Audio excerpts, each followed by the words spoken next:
Assalamualaikum warahmatullahi wabarakatuh. Kami dari kelompok 4 ingin mempresentasikan UTS rekayasa lalu lintas. Perkenalkan, saya Asindala Kenanti, NPM 23640026. Saya Diki Wahyudi, NPM 23640032. Saya Anas Asiwardiarti, NPM 23640016. Saya Ferdian Ardiansyah dengan NPM 23640066. Saya Nela Indonesia, NPM 23640062. Baik, presentasi pertama akan saya bacakan. Yang pertama ada rekayasa lalu lintas. Rekayasa lalu lintas adalah ilmu teknik pengukuran lalu lintas dan perjalanan yang mempelajari hukum-hukum dasar yang berhubungan dengan penerapan dan penggunaan pengetahuan ini di lapangan. Untuk slide selanjutnya, permasalahan lalu lintas. 1. Bagaimana kondisi geometri jalan dan arus lalu lintas pada jalan Tentara Pelajar, Lemper Kidul, dan Kota Semarang. 2. Bagaimana kapasitas volume kendaraan dan derajat kejenuhan pada jalan tersebut. 3. Bagaimana kondisi lalu lintas 5 tahun dan 10 tahun ke depan jika diketahui pertumbuhan kendaraan 1%. Baik, selanjutnya. Tujuan 1.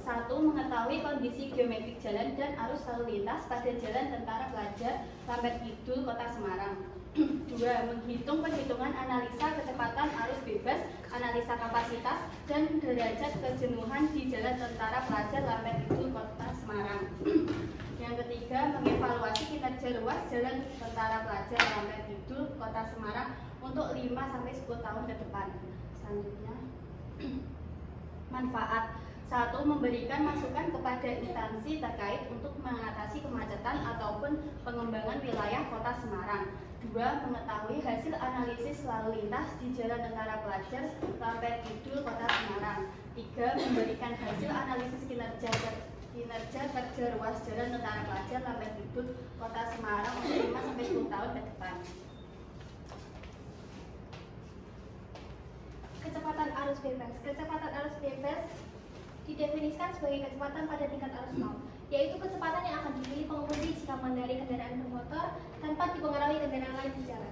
Kecepatan arus bebas telah diamati melalui pengumpulan data lapangan. Hubungan antara kecepatan arus bebas dengan kondisi geometrik dan lingkungan telah ditentukan dengan metode regresi. Selanjutnya, Kapasitas jalan. Analisa kapasitas jalan di Indonesia dibedakan untuk jalan perkotaan, jalan luar kota, dan jalan bebas hambatan sebagai panduan untuk membedakan antara jalan perkotaan dan jalan luar kota. Hambatan samping. Hambatan samping adalah dampak terhadap kinerja lalu lintas dari aktivitas samping ruas jalan, seperti pejalan kaki, PED, pedestrian, parkir dan kendaraan berhenti, PSV, parking and slow vehicle, kendaraan keluar masuk, EEV, exit and entry of vehicle, serta kendaraan lambat atau kendaraan tidak bermotor, SMV, slow moving of vehicle. Selanjutnya, derajat kejenuhan. Derajat kejenuhan atau DS didefinisikan sebagai rasio arus terhadap kapasitas. Derajat kejenuhan digunakan sebagai faktor utama dalam penentuan tingkat kinerja simpang dan segmen jalan. Nilai derajat kejenuhan menunjukkan apakah segmen jalan tersebut mempunyai masalah kapasitas atau tidak. Derajat kejenuhan dihitung dengan menggunakan arus dan kapasitas dinyatakan dalam SAP per jam.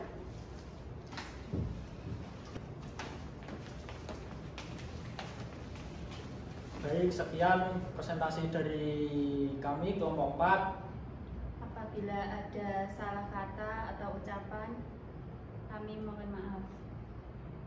Wassalamualaikum warahmatullahi wabarakatuh.